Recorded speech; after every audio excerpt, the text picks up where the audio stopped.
Oye, vamos a hablar de otro tema que hoy se habla y que está causando, podemos decir, polémica, opiniones divididas, lo que está sucediendo en El Salvador. Ya estamos con nuestro invitado, Danilo Herrera, cientista político. ¿Cómo está, Danilo? Bien, ¿y usted? Bien, muchas gracias por la invitación. Gracias por venir. Hacía tiempo que te queríamos invitar. Queremos hablar del fenómeno Nayib Bukele, ¿no es cierto? Un hombre que hoy día se ha vuelto algo así como, y esto lo voy a decir a nombre propio, un dictador pop, un dictador o una especie de pseudo dictador que se viste, ¿no es cierto?, con esta capa como de salvador para controlar el crimen organizado, que era un tremendo y sigue siendo un tremendo problema en El Salvador, pero con medidas que son muy potentes, con una cárcel, una mega cárcel, ¿no es cierto?, que ha marcado, la verdad, un hito en la historia, no sé, podemos decir, del mundo, porque es una mega cárcel, y se convierte así como en un súper hombre, no sé, cómo puede, un súper líder. Pero Él se autodenomina el dictador más cool del mundo.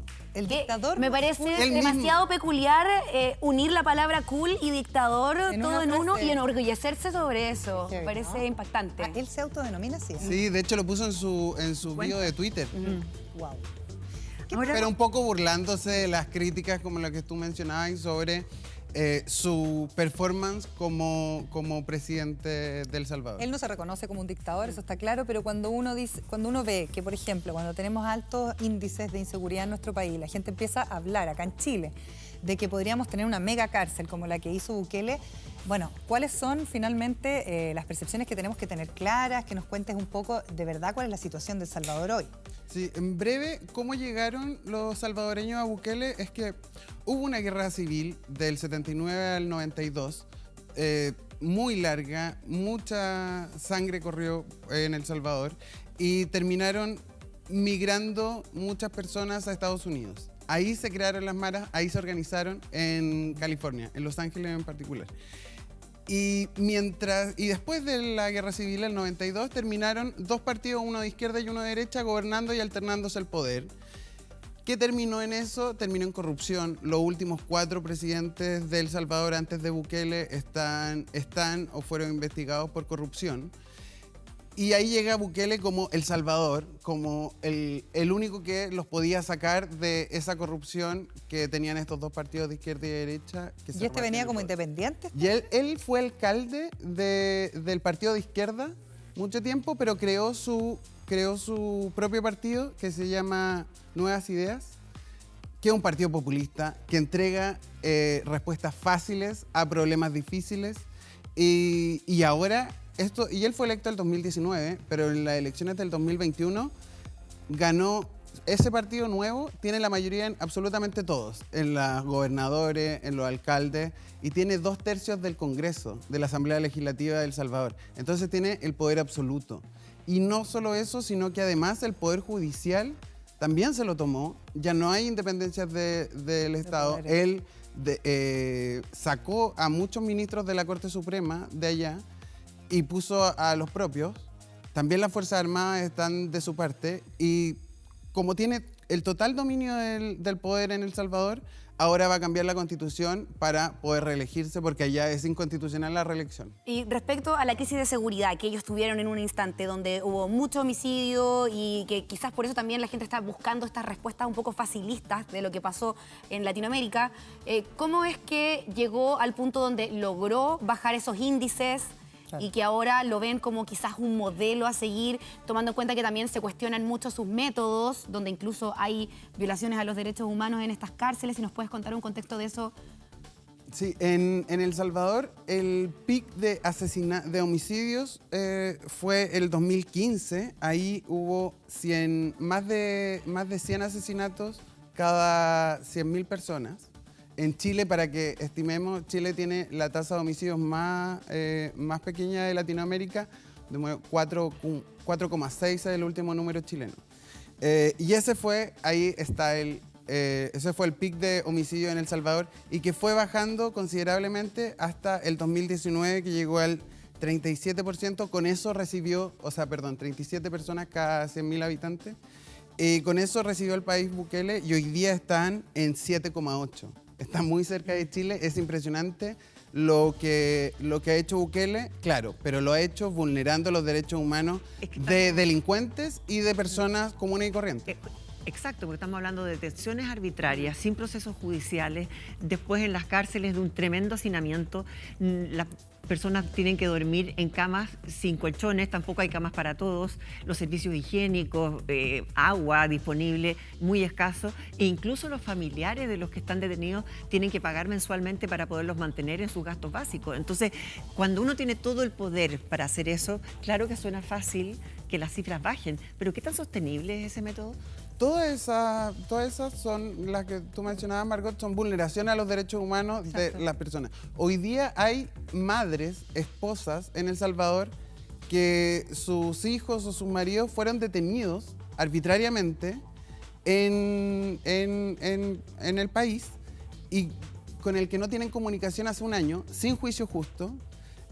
Los jueces en la práctica hoy día son las policías.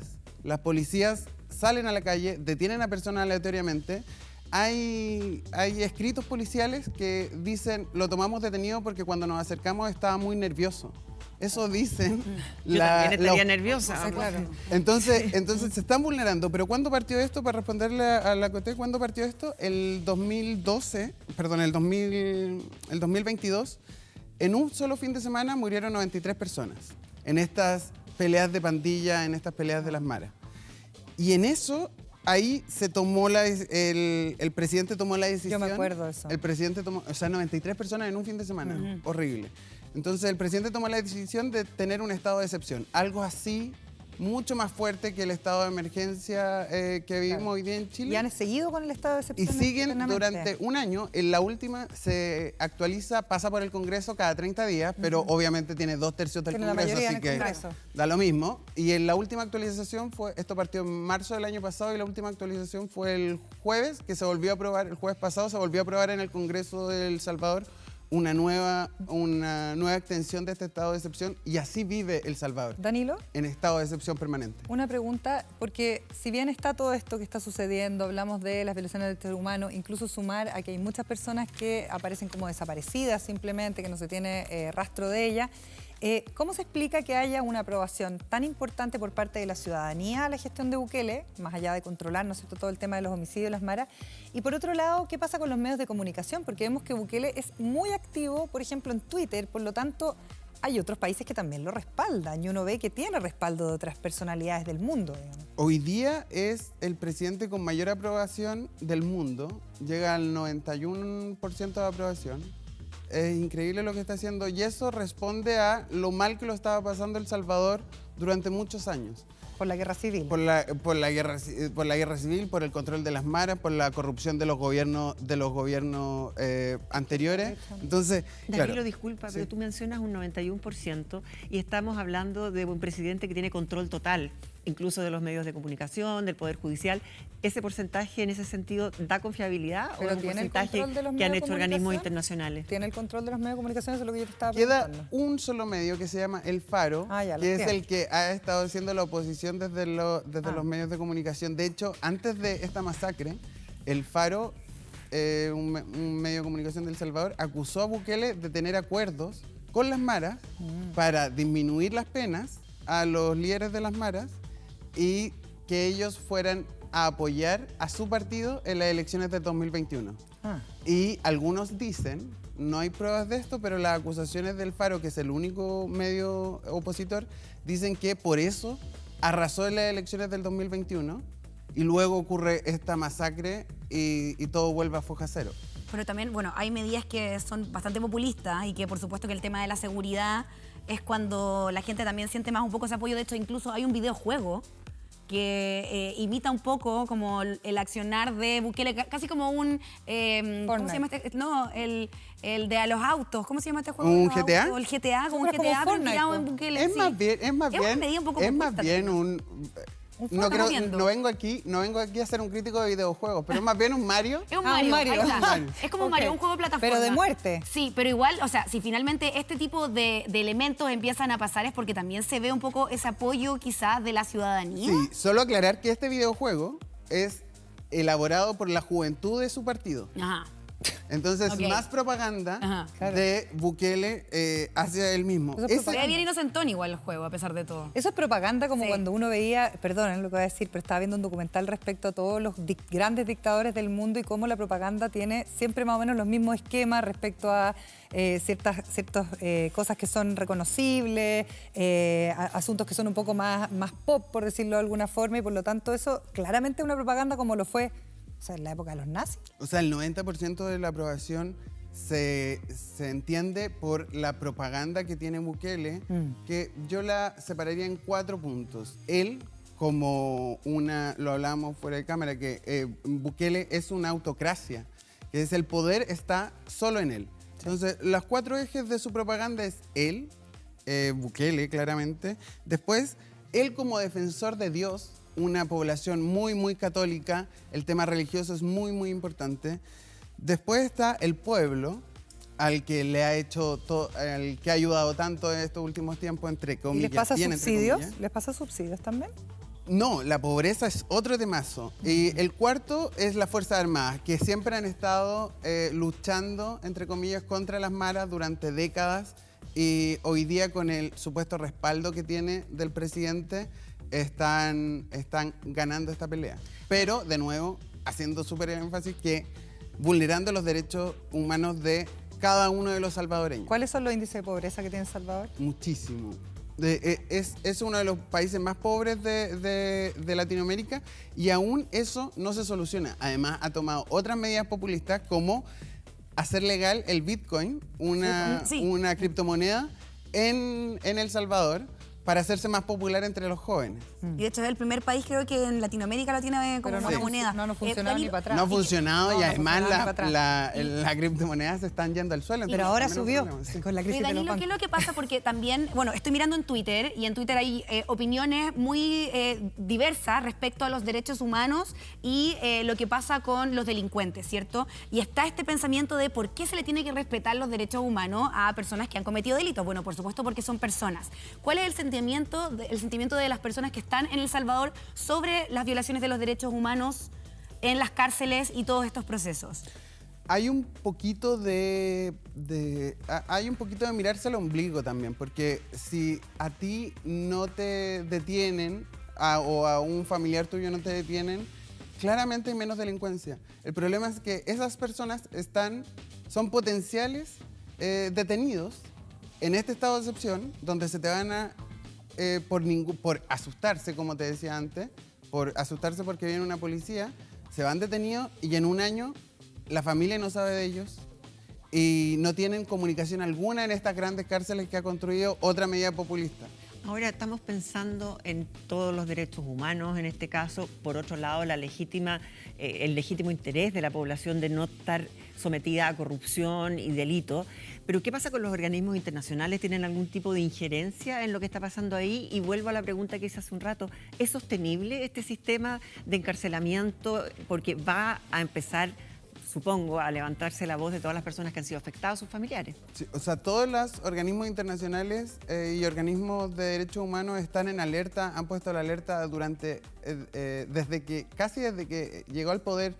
Otra anécdota terrible que fue el 2021, llegó con la Fuerza Armada al Congreso, cuando todavía no tenía mayoría, a obligar a los parlamentarios a que votaran a favor un préstamo internacional que estaba intentando conseguir. Entonces, no es sostenible, no existe experiencia exitosa en la historia de la humanidad, me podría arriesgar a decir, cuando un caudillo se toma el poder. O sea, sobre todo cuando este caudillo dice que las organizaciones independientes de derechos humanos, que la prensa y la ley son un estorbo para la paz y para la prosperidad del pueblo. Hay un problema aquí y esto va a terminar muy, muy mal.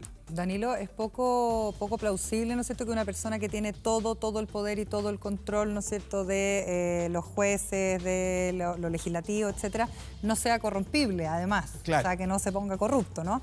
Y ahí uno dice, bueno, esto podría terminar, por ejemplo, no sé, a mí se me viene a la mente Siria, con un gobierno, ¿no es cierto?, que se perpetúa en el tiempo y que finalmente, como tiene todo el poder, no le importa que su propia población viva en la pobreza, se muera de hambre, etcétera, porque está peleando su propia guerra, por decirlo de alguna manera, y económicamente es muy bueno para el dictador. En este caso, uno podría pensar en que un Bukele se puede perpetuar, sobre todo, y te vuelvo a preguntar también, considerando que igual tiene apoyo de otras autoridades del mundo. O sea, uno ve que, no sé, hay alcaldes que lo mencionan. China está invirtiendo mucho en El Salvador últimamente. Por ejemplo.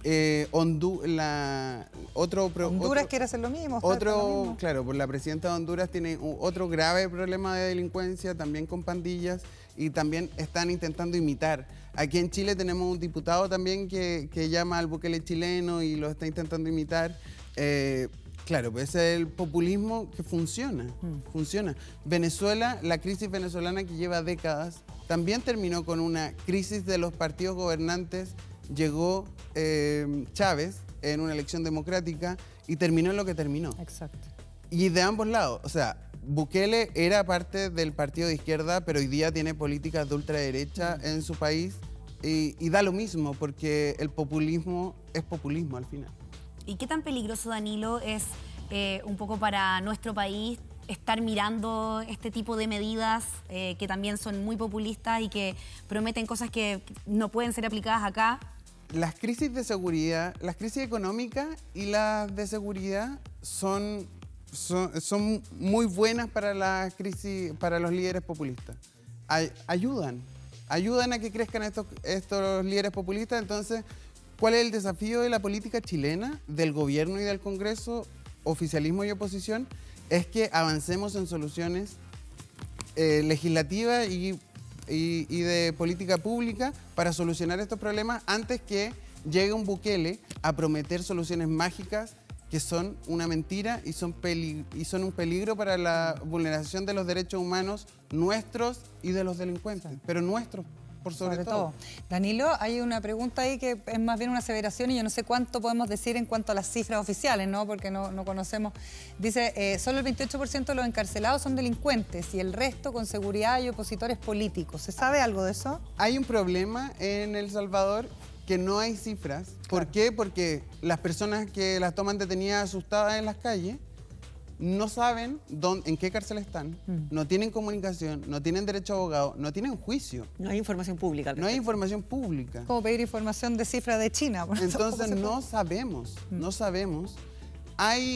El presidente Bukele ha intentado dinamitar el único medio que es el Faro, el que queda de oposición, pero la verdad es que no sabemos y por eso es tan peligroso lo que está pasando en El Salvador y lo que puede pasar en Latinoamérica mirando a Bukele. Ya está pasando en Honduras. Honduras ya prometió la presidenta de Honduras ya prometió que iba a hacer una cárcel nueva al estilo tipo Bukele megacárcel, para claro. subirla. Oye, yo he escuchado gente que habla acá, hacerla en el norte. Sí, claro. No, sí. O sea, esto está aprendiendo. ¿Por qué? Porque estamos en una crisis de seguridad. Aquí el llamado es a la política a que tiene que solucionar la crisis de seguridad antes que sea demasiado tarde y tengamos un Bukele en Chile vulnerando los derechos humanos de nosotros, de nuestras familias, de nuestros vecinos, de nuestros hijos. Sí. Oye, le queremos agradecer a Danilo Herrera, cientista político, por estar con nosotros y conversar con tanta claridad acá en Hoy Se Habla. Muchas gracias por la invitación, cuando quieran. Gracias, Danilo. Volverá.